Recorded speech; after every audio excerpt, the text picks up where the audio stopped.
Turkey is a NATO member. Why doesn't it act like it? Lewis Carroll's 1871 sequel to Alice's Adventures in Wonderland, Through the Looking Glass, describes Alice's adventures when she enters a fantastical world where logic is reversed. That was the same surreal experience when the U.S.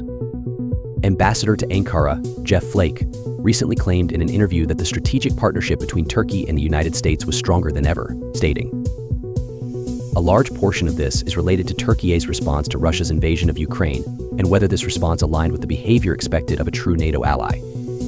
This means a great deal to us, and when I talk to my former colleagues on Capitol Hill, I see that the atmosphere has changed just in the past few years." Whether or not Ambassador Flake views Turkey through rose-tinted spectacles, the fact remains that Turkey's response to Russia's invasion of Ukraine, like Hungary's, does not align with the behavior expected of a true NATO ally. In its search for an opt-out, Hungary has sought to redefine its NATO membership. Consequently, it has agreed with NATO Secretary General Jens Stoltenberg not to block other nations' support for Ukraine in return for non-participation. No such opt-out exists for Turkey. It is already clear that, in practice, Turkey fails to live up to the founding principles set out in the preamble to the North Atlantic Treaty, and, in fact, actively works to undermine them. A case in point is the plan, first proposed by Russian President Vladimir Putin in October 2022, for Turkey to serve as a hub for transporting Russian natural gas to Europe. For whatever reason, Turkish President Recep Tayyip Erdogan's planned visit to Washington in May was canceled. Still, another opportunity will arise in connection with the NATO summit in Washington from July 9th to 11th, marking the 75th anniversary of the alliance. Deterrence and defense are the key topics on the agenda, with Russia's war of aggression against Ukraine posing the gravest threat to Euro-Atlantic security. In this context, Turkey's policy of neutrality is meriting closer examination. Against a backdrop of virulent anti-Western propaganda, it will be interesting to see which grimace Erdogan adopts at the NATO summit. In an analysis of Turkish anti-Americanism in Middle East policy, two scholars conclude that post-Erdogan Turkey has nowhere to go economically besides the West. Despite fundraising forays to Middle Eastern neighbors, this still holds.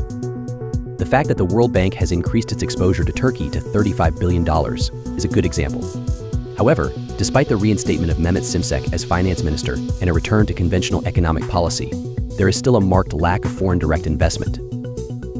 The extent to which Erdogan's visit to Washington will lead to a significant exchange of views is uncertain, but several potential items are on the agenda. The first is Turkey's procurement of the Russian S-400 surface-to-air defense system in 2019. This, in turn, led to sanctions through the Countering America's Adversaries through Sanctions Act CAATSA and Turkey's removal from the United States-led F-35 consortium. Nevertheless, in March 2022, the State Department, in a letter to Congress, considered that selling 40 F-16 fighter jets and 79 modernization kits to Turkey would be in line with U.S. national security interests. Because of opposition from Congress, Erdogan tightened the screws and made it clear that if Congress did not approve the deal, the Turkish parliament would not agree to Sweden's NATO membership. Ambassador Flake considered Congress's approval a great step forward in January. Acting Deputy Secretary of State, Victoria Nuland, said during a visit to Turkey, "If we can get through this issue, then the CAATSA issue will go away and we can get back into an F-35 conversation." However, in April, it was reported that Turkey may consider deploying its S-400 air defense system on the Iraqi border for its planned summer offensive against the Kurdistan Workers' Party PKK in Iraqi Kurdistan. Ambassador Flake assured Turkey that the U.S. military buildup in Greece's Alexandroupoli near the Turkish border was merely a logistical effort. "We do not prefer one ally over another. Turkey and Greece have decided that the Aegean should be a sea of peace."